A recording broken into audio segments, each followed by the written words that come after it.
Bonjour et bienvenue sur cette toute nouvelle vidéo de la chaîne Mythologia. Voilà, je suis vraiment ravie de vous retrouver aujourd'hui pour une nouvelle vidéo de présentation. Voilà, j'ai regardé sur la chaîne, ça fait 4 mois du coup que je n'ai plus publié une vidéo de présentation d'une pierre. Donc voilà, c'est parti aujourd'hui pour une toute nouvelle. Comme vous l'avez vu dans le titre, aujourd'hui je vous présente une pierre, l'opale. En fait, je l'ai dans ma collection depuis quand même quelques mois, voire quelques années, puisqu'en fait je l'avais acheté à Londres il y a du coup 2 ans, voire 2 ans et demi. Donc j'ai décidé de vous la présenter aujourd'hui.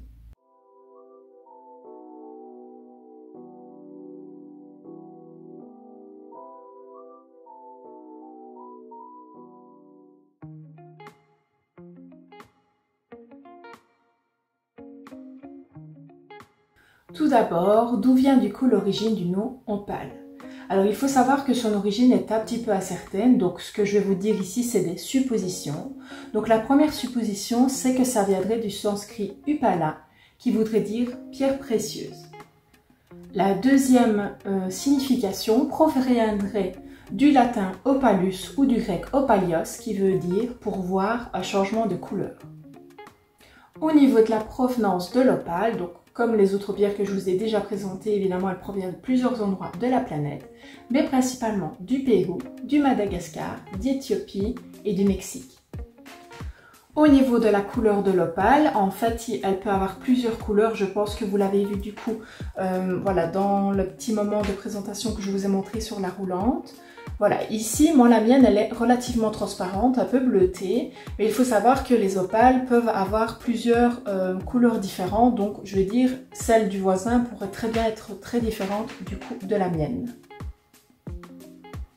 Alors, au niveau de l'histoire de la pierre opale, il faut savoir que les écrits que nous avons retrouvés remontent quand même à super loin, donc entre autres au niveau des Grecs. Alors, les Grecs, eux, considéraient que si vous possédiez une pierre opale, cela vous donnait des pouvoirs divinatoires. Le peuple arabe considérait que la pierre opale avait en fait à l'intérieur d'elle des éclairs qui seraient restés enfermés dans cette pierre. Selon les Indiens, l'origine de la pierre opale serait simplement une déesse, la déesse plus précisément Arc-en-Ciel, qui se serait transformée en pierre opale pour échapper aux nombreux prétendants et courtisans justement qui l'embêtaient au quotidien. Au XIXe siècle, par contre, la pierre opale était considérée comme porte-malheur. Tout simplement, en fait, ça venait d'un bouquin La fille des brumes de Walter Scott. Je vais d'ailleurs vous mettre ici la petite couverture si ça vous intéresse, qui raconte l'histoire de Lady Hermione, qui était considérée en fait comme une sorcière. Selon du coup ce livre, elle serait morte suite à de l'eau bénite qu'on aurait déposée sur son opale. Au niveau des vertus de la pierre opale, il faut savoir qu'elle permettrait une meilleure qualité du sommeil, tout simplement parce que la pierre opale est une pierre apaisante. Alors, il faut savoir que la pierre opale est une pierre qui est liée à la féminité et à la maternité. Elle serait d'ailleurs recommandée pour justement les femmes qui souffriraient de douleurs menstruelles et elle permettrait également de favoriser la lactation pour les femmes qui viennent d'accoucher. Elle permettrait également de réguler la vessie. Elle soutiendrait également la circulation lymphatique. Elle stimulerait également la créativité et l'imagination et elle permettrait d'augmenter l'estime de soi.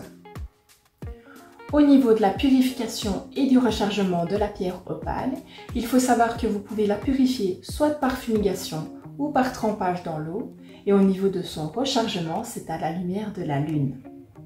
Au niveau des chakras qui sont reliés à la pierre opale, il faut savoir évidemment que ça dépend de sa couleur, mais sachez que la pierre opale est justement une des rares pierres qui peut potentiellement vous aider à réguler les 7 chakras.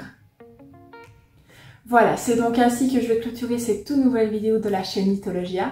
Je ne vous remercierai jamais assez pour les nombreuses personnes qui nous rejoignent de jour en jour. Ici, vous êtes 279 personnes à nous avoir rejoints sur cette aventure. Je le dis et je le répète, mais vraiment merci beaucoup pour les personnes qui nous rejoignent. Il y a de plus en plus de personnes aussi qui laissent des commentaires. Sachez que ça me fait plaisir et je pense que vous l'avez vu, je réponds à chaque commentaire. Donc merci beaucoup pour les personnes qui prennent le temps de laisser un petit mot, vraiment soit d'un avis ou alors d'une question, ça me fait vraiment extrêmement plaisir. Pour celles et ceux qui n'ont pas encore fait, je vous invite évidemment à vous abonner juste ici en dessous et à bien enclencher la petite cloche, comme ça vous ne ratez aucune vidéo.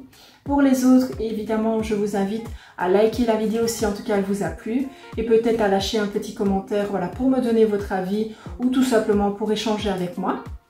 Si elle vous a plu également, pour me donner plus de visibilité, vous pouvez également la partager sur vos réseaux sociaux ou en parler autour de vous. En tout cas, merci pour les personnes qui sont toujours présentes à chaque semaine. Vraiment, je vous adore. En tout cas, prenez bien soin de vous. Voilà, la rentrée ici va arriver incessamment sous peu, soit pour les enfants, les adolescents ou peut-être même pour peut-être des professeurs qui me regardent. Pour la reprise du travail, c'est jamais évident, croyez-moi. En tout cas, bon courage à vous. Prenez bien soin de vous et surtout, restez précieux.